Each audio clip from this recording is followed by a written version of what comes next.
નમસ્કાર દર્શક મિત્રો, હું ઘનશ્યામ બારોટ ને આપ જોઈ રહ્યા છો કચ્છ કેર ટીવી ન્યૂઝ. ખાસ તો રાપર તાલુકાનું ઐતિહાસિક ગામ એટલે કેડી.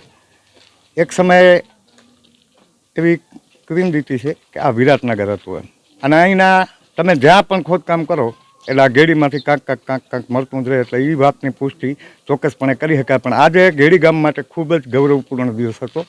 ખાસ તો ગૌરવપૂર્ણ હું એટલા માટે પણ કહીશ કે એક યુવાન ગેડી ગામનો રાજપૂત યુવાન આપણે અહીંયાથી ટ્રેનિંગ લઈ વસુંધરા ટ્રસ્ટમાંથી, અને જ્યારે અગ્નિવીર તરીકેની સફળ રીતે ટ્રેનિંગ પૂર્ણ કરી અને ગામમાં આવતો હોય ત્યારે આખું ગામ હિલોડે ચડ્યું હતું.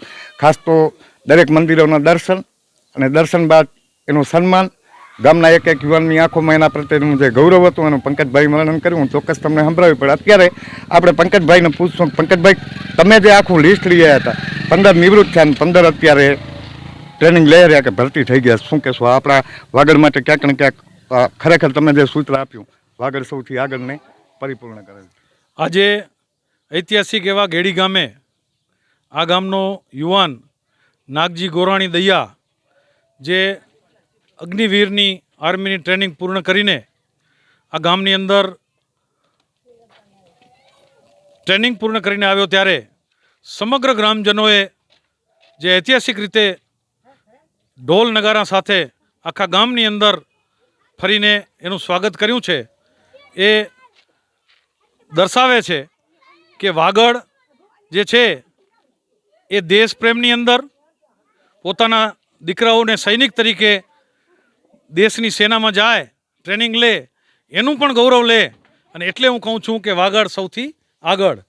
સામાન્ય રીતે વાગડ માટે કંઈક અલગ પ્રકારની છાપ હોય છે, પરંતુ હું ગઈકાલે સર્ચ કરતો હતો, કેટલાક લોકોને પૂછ્યું ત્યારે મને ધ્યાનમાં આવ્યું કે અત્યારે વાગડની અંદર 15 જેટલા નિવૃત્ત આર્મીમેન સૈનિકો પોતાની સેવાઓ પૂર્ણ કરીને વાગડમાં આવ્યા છે. અને લગભગ છેલ્લા થોડા સમયની અંદર 15 જેટલા યુવાનો એ ટ્રેનિંગ પૂર્ણ કરીને નવયુવાનો એ પણ વાગડની અંદર આવ્યા છે. એટલે વાગડમાં પણ અગ્નિવીરમાં ટ્રેનિંગ લેવા જવા માટેનો, આર્મીની ટ્રેનિંગ માટેનો એક માહોલ જે ઊભો થયો છે, એ ખરેખર ગૌરવરૂપ ઘટના છે, આનંદરૂપ ઘટના છે. એના માટે ઘણા બધા શિક્ષકો પણ પ્રેરણા આપતા હોય છે. વિશેષ કરીને રાષ્ટ્રીય સ્વયંસેવક સંઘનું જે સંઘ કાર્યાલય રાપરની અંદર છે, એમાં રહીને ઘણા બધા વિદ્યાર્થીઓ અભ્યાસ કરે અને ત્યાં પણ પ્રેરણા મળતી હોય છે. વસુંધરા ટ્રસ્ટ શ્રીમાન અશોકભાઈ ચૌહાણના નેજા હેઠળ એ પણ ઘણા બધા વિદ્યાર્થીઓને ત્યાં પણ ટ્રેનિંગ અને પ્રેરણા મળતી હોય છે. એટલે સમગ્રત વાગડની અંદર તમામ રીતે જે ડેવલપમેન્ટ થઈ રહ્યું છે, એની સાથે સાથે શિક્ષણ અને એની અંદર પણ આર્મી અને અગ્નિવીરની ટ્રેનિંગ, એના પ્રત્યેનો જે અભિગમ યુવાનોમાં ઊભો થયો છે, એ આવકારદાયક છે. ખાસ તો ગેડી, તમે જે હમણાં વાત કરી, ગેડી એક તો ઐતિહાસિક આપણી ધરોહર છે. તમે જે વાત કરી કે ભૂકંપ પછી જે જૈન દેરાસરની મૂર્તિ કટારિયામાં છે, એ મને લાગે 1956 વાળો કદાચ ભૂકંપ હશે પંકજભાઈ, કે એના આ હમણાંનો? હમણાં 2001ના ધરતીકંપની અંદર અહીંનું જૈન દેરાસર ધ્વસ્ત થયેલું. થોડા સમય પહેલાં કટારિયાની અંદર એક સ્કૂલનું નવનિર્માણ માટેનો કાર્યક્રમ હતો. મારે ત્યાં જવાનું થયું અને કટારિયાનો હિસ્ટ્રી એ કાર્યક્રમની અંદર રજૂ કરવામાં આવી, ફિલ્મ, શોર્ટ ફિલ્મ. અને એની અંદર દર્શાવવામાં આવ્યું કે આ પાંડવ કાળની મૂર્તિ છે. એટલે મેં તરત અંદાજ કર્યો કે આ ગેડી ગામેથી આવેલી મૂર્તિ હશે. અને એટલે મને પણ વિશેષ ગૌરવ થયું, કારણ કે લગભગ 200 વર્ષ પહેલાં, 250 વર્ષ પહેલાં અમારા પૂર્વજો અહીંથી બેલા ગયેલા. બેલા ગામ આખું ગેડીમાંથી વસેલું છે, અને એટલે એમ કહી શકું કે અમારા પૂર્વજોએ પણ એ મૂર્તિ પૂજી હશે. એટલે આ ઐતિહાસિક ગામ છે. અહીંયા ઘણી બધી બાબતોની અંદર ઇતિહાસ આ ગામ સાથે જોડાયેલો છે. ઘણી બધી ઘટનાઓ એવી છે કે જે એક એક ઘટના ઉપર એક એક પુસ્તક લખી શકાય. નશાભાઈ ઘણી વખત મને કહેતા હોય છે, હમણાં જ કંઈક 4-5 દિવસ પહેલાં અમે ભુજની અંદર મળ્યા, ત્યારે એમણે એક ઘટના કહી દરજીના દીકરાની, હું ભૂલતો ન હું તો અરજણ એનું નામ. અને આજે પણ અરજણનો અહીંયા ગોખલો જેને ગામના લોકો પૂજે છે, એની અરજણ દરજી, એની પણ કહાની ક્યારેક એને પાના ઉલેચવાની આવશ્યકતા છે તમારા જેવા ઇતિહાસની અંદર રસ ધરાવતા લોકોએ. એટલે ઘણા બધા એ પ્રકારના બલિદાની લોકો પણ આ ગામની અંદર થયા છે. જી, મતલબ કે આ ગામની જે આ આપણી જે દંતકથા છે, વર્ષોથી આપણે કહેતા આવ્યા છે કે ગેડી ગામ એટલે વિરાટનગર, ક્યાંક ને ક્યાંક અર્જુને જે શસ્ત્રો છુપાયા હતા એ આપણે આને શું કહીએ છીએ? આ વેથ્યોગઢ. અહીંયા હું ગયો તો ત્યાંનું જે સમી વૃક્ષ જોયું, ત્યાંનું મને PS ઠક્કર સાહેબથી વાત થઈ. એટલે આમાં તમને કેટલું ઓલું લાગે છે પંકજભાઈ, કારણ કે તમે ખૂબ ઇતિહાસના જાણકાર? આ એટલું તો નક્કી છે કે આ ધરતી છે એ કંઈક અલગ પ્રકારના અહીંથી વાઇબ્રેશન આવે છે. જ્યારે ગેડીમાં આવીએ છીએ ત્યારે કંઈક અલગ પ્રકારના વાઇબ્રેશન, અલગ પ્રકારની શક્તિ, અલગ પ્રકારની ઉર્જા પ્રાપ્ત થતી હોય છે. આ તો ઘણા વર્ષોથી અહીં જે લોકો વસતા હતા એ ક્યાંક ને ક્યાંક 10 વર્ષમાંથી 5 વર્ષ આ વિસ્તારમાં દુષ્કાળ હોય અને અનેક પ્રકારની મુશ્કેલી અને તકલીફોની વચ્ચે લોકોએ પોતાના જીવન પસાર કર્યા છે. અને તેમ છતાંય પોતાનું સ્વમાન, પોતાનું સન્માન એ ક્યારેય ઓછું થવા દીધું નથી. એટલે ખુમારીવાળી પ્રજા છે આ વિસ્તારની, આ ગામની. અને અત્યારે મા નર્મદાના પધરામણા જ્યારે કચ્છની ધરતી ઉપર થયા, એમાં સૌથી વધુ અગર પિયત વિસ્તાર કોઈ આખા કચ્છની અંદર કોઈનો થયો હોય તો એ ગેડી ગામનો છે. અને અહીંના મહેનતકશ ખેડૂતો દૂર દૂર સુધી પાણી લઈ જઈને એ જે રીતની મહેનત કરીને ખેતી કરે છે એ પણ એક નવો ઇતિહાસ ક્યાંક ને ક્યાંક મૂકી શકાય. મને ખ્યાલ છે કે શરૂમાં જ્યારે રાજકોટથી પાઇપલાઇન બકનળા જેને કહે છે નળા એ લેવા જાય ત્યારે ત્યાંના વેપારીઓ વિચારતા કે આટલા બધા કિલોમીટર પાઇપલાઇન કેવી રીતે લઈ જઈ શકે અને તો કેવી રીતે ખેતી પોસાય, અને સ્ટડી કરવા જોવા માટે અહીં આવતા હતા. એટલે અહીંના ખેડૂતો કોઠાસૂઝવાળા છે, સીધા ઢાળની અંદર પાણી વગર ખર્ચે કેવી રીતે પહોંચી શકે એ ક્યાંયથી કોઈ ખેડૂતોએ શીખવું હોય તો ગેડીમાં આવવું પડે. ખાસ તો હવે નાગજી વિશે એક વાત કરું. એમની ઉંમર એવડી નથી અને એને આ તમે જે વાત, આમ તો રાજપૂત સમાજ એટલે એ સાત્રવટ સમાજ છે, એનામાં એ ખુમારી હોય જ, પણ જે એમના મમ્મી પપ્પાને મળ્યા ને તમે જે એનું વર્ણન કર્યું, ખરેખર આ જે એમના બ્લડમાં છે એ તમને લાગ્યું? સૌથી મહત્ત્વનું હું જે અનુભૂતિ કરું છું એ નાગજીને તો અભિનંદન જેટલા આપીએ એટલા ઓછા છે કે એણે વિચાર કર્યો, એને પ્રેરણા જ્યાંથી મળી, પ્રેરકોને બધાને વંદન અભિનંદન, પણ એના માતા પિતાને, વિશેષ કરીને માતાને જેટલા વંદન કરીએ એટલા ઓછા છે. કારણ કે ઘણા બધા યુવાનોની ઈચ્છા હોય પણ મા પાસેથી મંજૂરી લેવી અને એ પણ સૈન્યમાં જવા માટેની મંજૂરી લેવી અને મંજૂરી મળવી એ સામાન્ય ઘટના નથી હોતી. એ મા કદાચ કેટલું ભણેલી છે મને ખ્યાલ નથી, પરંતુ લગભગ નહીં જ ભણેલી હોય. કારણ કે હું એના નાનાને ઓળખું છું, સુરા ભગતને. એ સુરા ભગતની દીકરી અને સુરા ભગતની દીકરીનો એ દીકરો, એટલે બહુ ભણેલો પરિવાર નહીં હોય, પરંતુ તેમ છતાંય એના દીકરાની ઈચ્છા મુજબ એ રાષ્ટ્ર સેવા માટે દીકરાને આપવા માટેનો વિચાર જે કર્યો અને એણે આશીર્વાદ આપ્યા એ માને, એ માતા પિતાને, એ ગોરાણી દૈયા પરિવારને અને એના મોસાળ પક્ષને, દરેકને હું અને આ ગામના સૌ આગેવાનોને, યુવાનોને, એના સાથીદારોને હું અભિનંદન આપું છું, વંદન કરું છું. અને આ ઘટના એ પ્રેરણારૂપ ઘટના છે. આમાંથી મને ચોક્કસ વિશ્વાસ છે કે આગામી સમયમાં ઘણા બધા યુવાનો આમાંથી પ્રેરણા લઈને રાષ્ટ્રભક્તિના આ કાર્યની અંદર જોડાશે. તો દર્શક મિત્રો, હમણાં જેમ પંકજભાઈ વાત કરી, મારી સાથે અત્યારે નાગજીભાઈ વજાભાઈ ગોરાણી છે. ખાસ તો ગોરાણી મતલબ નાગજીભાઈ વજાભાઈ દૈયા એટલે રાજસ્થાનની એક આખી દૈયા આખું શાસન હતું. પણ અત્યારે જે અગ્નિવીર તરીકે ગેડી ગામને ગૌરવ અપાયું છે એવા નાગજીભાઈ વજાભાઈ દૈયા મારી સાથે છે. શું કહેશો નાગજીભાઈ? ખાસ તો તમને આ શોખ કોણે જગાડ્યો? ખાસ તો તમે આ સંસ્કારો, આ જેને કહેવાય કે તમને પ્રેરણા કોણે આપી? મારું નામ નાગજી વજાભાઈ ગોરાણી, ગામ ગેડી.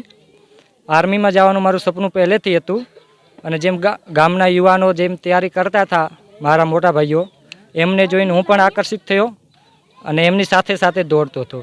ફર્સ્ટ ટ્રાય દીધો ત્યારે મેં ફેલ થયો અને બીજા ટ્રાયમાં હું સોનલવા સ્થિત વિવેકાનંદ એકેડમીમાં સારા કોચના માર્ગદર્શનથી મેં ટ્રેનિંગ કરી અને એમને સારું માર્ગદર્શન આપી અને મારી આર્મીની ફિઝિકલ એક્ઝામ પાસ કરાવી. એના માટે હું વિવેકાનંદ એકેડમીનો ખૂબ ખૂબ આભાર માનું છું. અને આર્મીની ટ્રેનિંગ 22 એપ્રિલ 2023થી હું ત્યાંથી નીકળ્યો હતો, 24થી નીકળ્યો હતો અને આજ 8 મહિના અને 10 દિવસ આર્મીની કઠિન ટ્રેનિંગ પૂર્ણ કરી અને વતનમાં આવ્યો. ત્યારે ગામવાળાએ મારા સન્માનમાં ખૂબ મોટો કાર્યક્રમ કરી અને મને ભાવભર્યું આમંત્રણથી સ્વીકાર્યો છે. ખાસ તો નાગજીભાઈ, હું તમને છેલ્લો પ્રશ્ન કરી, કારણ કે આ તમારું બોલવું એ તમારો વિષય નથી એટલે બહુ તમને નથી મૂંઝવતો, પણ તમે જે તમારા ગામના એના સિવાય આપણે વારંવાર કહેતા હોઈએ છીએ વાગડ સૌથી આગળ. અત્યારે આપણા 15 તમારા જેવા અગ્નિવીરો આર્મીમાં CRPFમાં આવી ગયા છે. હવેના યુવાનોને તમે જે ટ્રેનિંગ છે એના વિશે અને ખાસ તો શું પ્રેરણા આપશો? હવેના યુવાનોને પ્રેરણા આપું છું કે આટલા દિવસ તો એવું હતું કે આર્મીમાં ગયા પછી 17 વર્ષ 20 વર્ષ નોકરી કરવી પડતી હતી, પૂરી જિંદગી આર્મીમાં જ નીકાળવી પડતી હતી. પણ અત્યારે ખૂબ નરેન્દ્રભાઈ મોદીએ નવી યોજના નીકાળી છે અગ્નિવીર, જેને દેશ સેવા કરવાનો જનૂન છે, પણ ટૂંક સમય માટે દેશ સેવા કરવી છે અને પરિવાર સાથે અને ઘરવાળો સાથે પણ રહેવું છે. તો અગ્નિવીર યોજના એવી નીકાળી છે કે જે 4 વર્ષ માટે ટ્રેનિંગ કરી અને દેશની સેવા કરી શકે અને પોતે એક ટ્રેનિંગથી ભરપૂર સ્તુત રીતે રહી શકે અને એના પછી જ્યારે પણ દેશને જરૂર પડે ત્યારે પોતે દેશમાં જોડાઈ શકે છે. કોઈ પણ સમય યુદ્ધ થાય ત્યાં દેશમાં હરેક જગ્યાએ ટ્રેન સોલ્જર મળી જશે, તમને હરેક ગામમાંથી મળશે. જેમ અગ્નિવીર યોજના ખૂબ સારી છે કે 4 વર્ષ માટે સબને ટ્રેનિંગ આપે છે. અત્યારે 4 વર્ષ માટે અગ્નિવીર યોજના છે કે 4 વર્ષ એમાં નોકરી કરી અને બીજી અનેક નોકરીઓમાં એમને અગ્નિવીરોને તક મળશે. દર્શક મિત્રો, ખાસ તો 8 મહિનાની કઠિન ટ્રેનિંગ લઈ અને નાગજીભાઈ જ્યારે અહીંયા આવ્યા છે ત્યારે એમની જે લેંગ્વેજ છે એમાં અચાનક રાષ્ટ્રીય ભાષા એટલે કે આપણી હિન્દી ભાષા આવી જાય છે. પણ નાગજીભાઈના ખાસ મિત્ર અને આ ગામમાં જેને કહી શકાય કે રાષ્ટ્રીય સ્વયંસેવક સંઘના ખૂબ મોટા પ્રચારક એવા કિરીટભાઈ છે, કિરીટભાઈ ગોહિલ. કિરીટભાઈ, શું કહેવું? બસ આ ગામ માટે ખૂબ એક કહેવાય કે ગૌરવપૂર્ણ ક્ષણ કહેવાય. નાગજીભાઈ એ ઘણા બધા યુવાનોની પ્રેરણા સ્વરૂપ બન્યા છે આજે.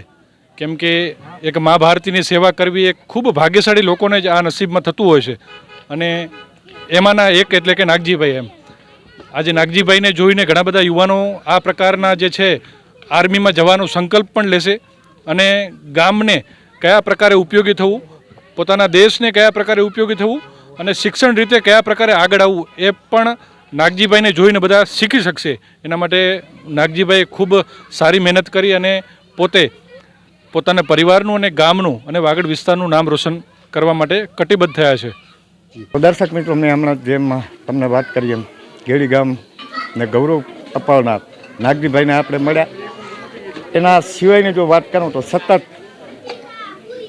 પ્રથમ ટર્મ પછી બીજા 2 વર્ષ એક્ટ્રેશન અને તે પછી ફરીથી નવનિયુક્ત થયેલા ગેડી ગામના ગૌરવ સમાન નશાભાઈ દૈયા છે મારી સાથે, જે રાપર તાલુકા ભાજપના સતત 3જી ટર્મમાં પ્રમુખ બન્યા એમ કહેવું હોય તો પણ કહી શકાય.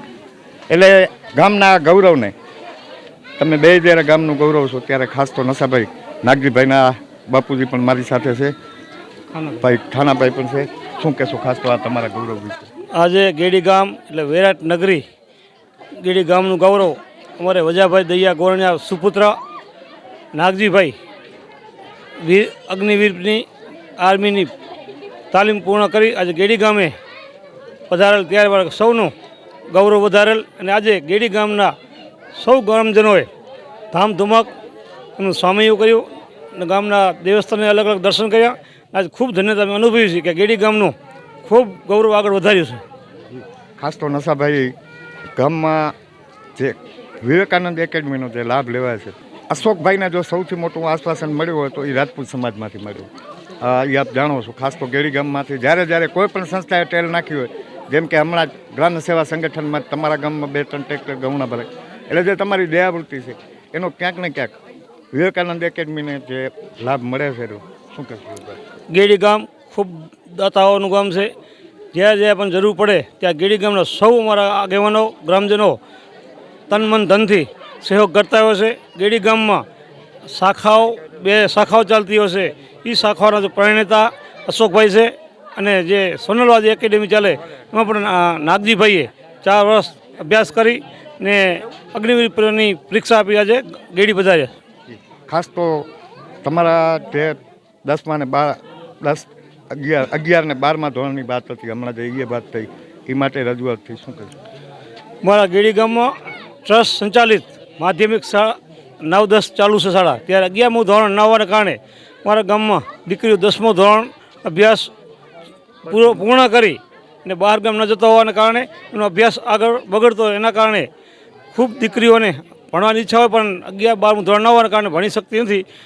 એના માટે અમે અમારા ધારાસભ્ય શ્રી વિરેન્દ્રસિંહભાઈ અને પૂર્વ ધારાસભ્ય પંકજભાઈને પણ ધ્યાન દોર્યું કે અમારા ગામમાં 11મું અને એના પછી 12મું ધોરણ ચાલુ થાય તો અમારા ગામની દીકરીઓ આગળ અભ્યાસ કરી શકે. ખાસ તો ગામના યુવાનોને શું કહેશો નાગજીમાંથી પ્રેરણા લઈ? અમારા ગામના યુવાનો નાગજીભાઈના માર્ગદર્શન નીચે ખૂબ આગળ વધશે અને આગામી સમયમાં યુવાનો સરકારી નોકરી અને અગ્નિવીરની પરીક્ષાઓ પાસ કરી અને સરકારની દેશની સેવા કરશે. ખૂબ ભણ્યો ભણાયો ગણાયો બધું હોશિયાર થયો, તે આગળ વધ્યો, તે દેશની રક્ષા માટે ખૂબ ખૂબ આભાર. કારણ કે હું માનું છું ત્યાં સુધી પણ આવા જે માવતરો છે કે દેશની રાષ્ટ્રને પોતાના સંતાનો અર્પણ કરી દે, શું કહેશું એમના માટે? અમારા વડીલો ભલે ભણ્યા નથી પણ કોઠા સુધી ખૂબ આગળ છે. ભલે ભણ્યા ના હોય તો બોલી ન શકતા બરાબર, પણ એમનો ક્યારેય ઈરાદો ખરાબ ન બોલવાનો, પણ જે એમના મા બાપની આ દેશ માટે સેવા કરવાનો જે ભાવના હતી એ એમના દીકરાઓ સાર્થક કરી છે. તો દર્શક મિત્રો, ખાસ તો મેં ગેડી ગામ બતાવ્યું, એની જે શોભાયાત્રા હતી એ બતાવી. આ ગામના એક એક દીકરાના ચહેરામાં છે નાગજી પ્રત્યેનું જે ગૌરવ હતું એ એક આખે આખું અલગ ગૌરવ હતું. ક્યાંક ને ક્યાંક રાપર તાલુકાના જે નશાભાઈ 24 ગામો, રાજપૂત સમાજના 24 ગામો છે, એમાંથી હું માનું છું ત્યાં સુધી લગભગ જે 15 યુવાનો અત્યારે ભરતી થયા એમાંથી 7 થી 8 યુવાનો રાજપૂત સમાજના છે. એટલે ક્યાંક ને ક્યાંક રાજપૂત સમાજ જે રાષ્ટ્રને અર્પણ થઈ અને રાષ્ટ્ર માટે જે પોતાની અનન્ય સેવા અત્યારે વાગડના રાજપૂતો આપી રહ્યા છે, ખરેખર સરાહનીય છે. Ghanshyam Barot, Kutch care TV news, Gedi, Rapar.